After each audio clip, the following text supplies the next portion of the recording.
নমস্কার বন্ধুরা, অনেক দিন পর আজকে করবো সিম আলু দিয়ে মাছের তরকারি। খুব সুন্দর, দেখো খুব ভালো লাগবে।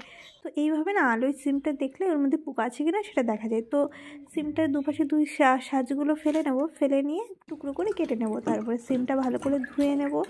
ধুয়ে নেওয়ার পরে এইদিকে মাছ, একদম বিলের টাটকা মাছ, সেগুলো ধরে নুন হলুদ দিয়ে মাখিয়ে ভেজে নেব সুন্দর করে। তেলটা দিয়ে সামান্য একটু হলুদ দিলাম। মাছগুলো ভালো করে ভেজে নেব, একদম লাল লাল করে মাছটা ভেজে উঠিয়ে নেব। আর তার সঙ্গে কিছু কাঁকড়া এনেছিল, তো ভাবলাম অল্প কাঁকড়া একসঙ্গে ভেজে নিই। সেই একই তেলে এবার সিমগুলো টুকরো করে কেটে নিয়েছিলাম, সেটা ভালো করে ভেজে নেব। তার মধ্যে একটু নুন দিয়ে নিলাম যাতে নরম হয়।